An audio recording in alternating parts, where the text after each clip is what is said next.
Timeless, Chapter 12, Part 3. You wouldn't kill us! We're your subjects! You're merciful! The nearest pony stuttered, the hateful gaze of the Solar Princess now locking with his. Mercy, you tried to kill Twilight. Celestia whispered, her horn igniting as a solar flare surged from her body, swirling around her flame like a living animal. The directed inferno then charged, blasting through the shielded street as the stars above were blotted out for a moment. Funneled like water through a canal, the inferno burned away flesh, metal, and bone, leaving not even a speck of ash on the glowing glass that had once been cobblestones. However, 3 ponies still stood, legs quivering as a golden shield surrounded their frames. Fire still wreathing her body, Celestia stood over the terrified ponies, letting out a snort that sent flames scorching across the barrier. You! She growled, removing the protective shield. You 3 will go to the Badlands, every tavern, every black market, and deliver this message. I want every hired blade to know what happened here. I will find the ones who trained you in time, rest assured. But I want every creature in every slimy hole to know what I will do if I find them assisting these Wendigos. Do I make myself clear? The 3 nodded, staring at Celestia as she encased them in a teleportation matrix, sending them hurtling towards the southern border. Taking a deep breath, the ruler let the flames bleed from her frame, her magic removing the ash and reforming the warped streets, cobblestones taking place of a pure glass road. The golden shields were then removed. Any curious inhabitants that then looked outside would simply see their ruler calmly trotting down the streets towards the train station, the only remnants of the encounter having been a strange hum outside of their homes. Luna's sides heaved, her sword dripping with blood as she surveyed the surviving ponies. No more than 5 remained, herself and the Lunar Knights sparing no quarter, as the misty-eyed group had attacked with reckless abandon. They knew that there was nothing else to lose, and they had been correct. Princess! Silty Stone called out, the capable Thestral's armor stained with blood, walking with a slight limp. We have an issue at the train station. It's the commander. Luna galloped towards the platform, and her eyes widened in horror. Twilight's shield was no longer active, but the alicorn was encased in a familiar rotating circle of tan shields. Standing next to her and in front of dozens of mutilated bodies, the shadowy figure of Shifting stood, red eyes looking over the gory scene. Oh no. Luna whispered, sliding the bodies aside with her magic. Standing in front of Shifting, Luna peered into the eyes curiously, trying to keep her rising emotions in check. What's wrong with him? Silty asked. He used one of the last resort spells. Luna explained, seeing Twilight's limbs shiver slightly, the mare beginning to go into shock. Lunar Knights are only taught to use these spells if all their means have failed. This spell specifically can prevent a mortal wound from taking hold and utilizes negative emotion to power through any obstacle. Shifting has 1,000 years of such things, so I am not surprised that this was the result. Luna then paused, and her ears flattened.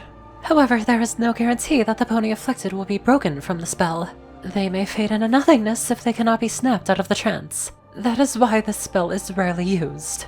Protect Princess Twilight. The shadowy figure rumbled, the shield spell around Twilight glowing briefly. And you did, my noble knights, Luna remarked, and her heart lifted on seeing the red eyes focus on her, if but for a moment. The battle is over, at least for now, Commander.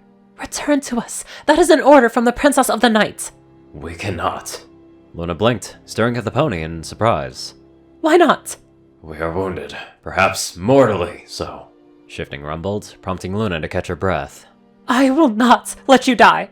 You cannot promise that. Yet I will! Luna shouted, taking a few deep breaths. Reaching a hoof over, she rested it against the shadow pony's cheek, dropping her voice to barely a whisper. Shifting, please, come back to me.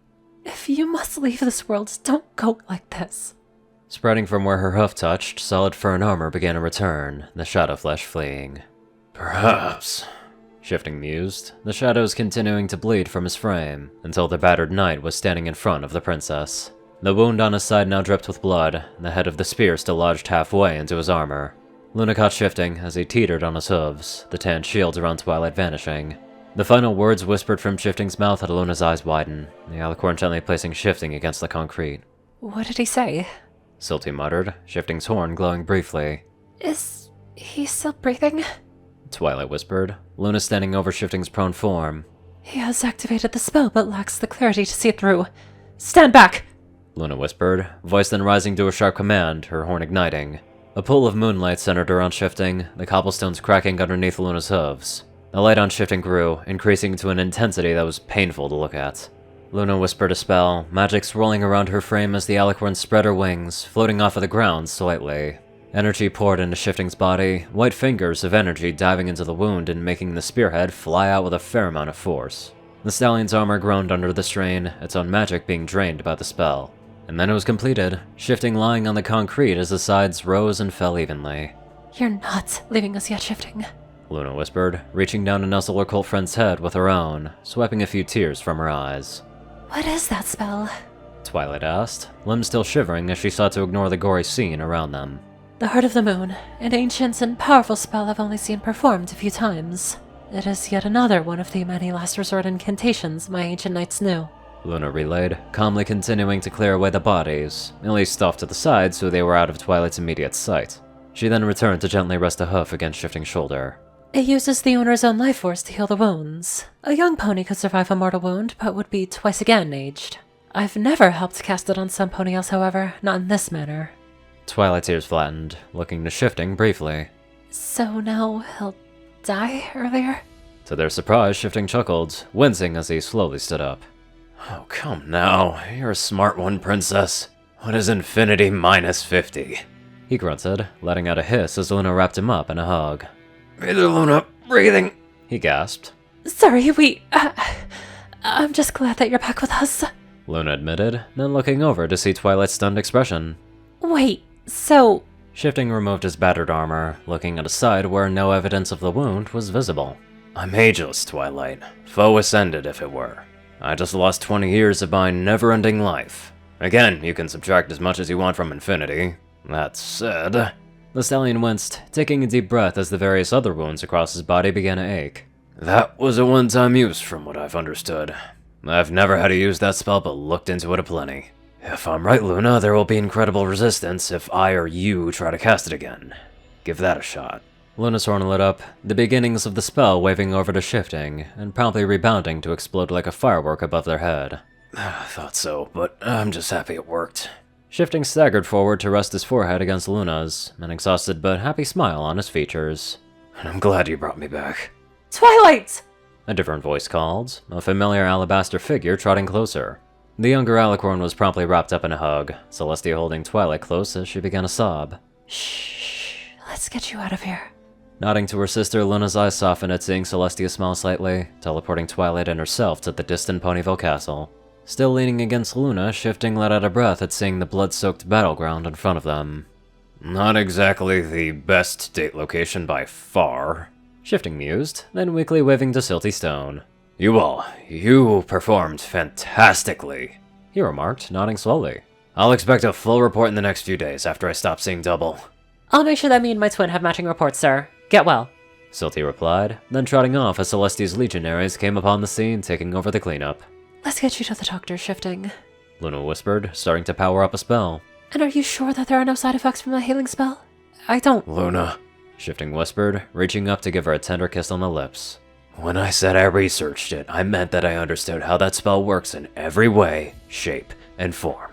I'm not going anywhere now or in 1,000 years. Of that, I promise you. The only thing that spell did was heal my wound, and I think your infusion of magic erased that already remote possibility of a toll on my age. The stallion leaned on her shoulder, the larger alicorn wrapping a wing around her cult friend protectively. So, thank you, Luna. Don't you dare thank me, not after all you've done. Then you're welcome? Luna let out a snort, a slight smile twitching at her mouth as the pair vanished from the train platform. The guards continued to work, only a few ponies noticing the gory details as the remnants of the battle were scrubbed away before the majority of the city could get a close look. Imagine waking up to that. You're prepared to go to school or work and then you just see a corpse. Or multiple of them. That's disturbing. Anyways, let's get on to our very brave donators. Top donators are 630, Peter Coulthard, J Tinman, Darkside, Only One Thing, and Twinkie. Rayden, Narwhals, Blackmoonheart, Pastel Skies, Austin Rollins, CrazyKiller557, Stu Hex, Sword Brother and Mordred, Omicron Larre, Will, Chris, Dospo, Delta Omega, Jack Hadge, Rinslife9852, Mad Stan, Lizzie Prickett, Drake Lovedragon, Hunter Norman, Stephen Bingham, LineGod12, Sorcerer Constantine, Hudzaza, Conver, and many more fantastic people. Thank you all so much for watching this video and live life to the fullest.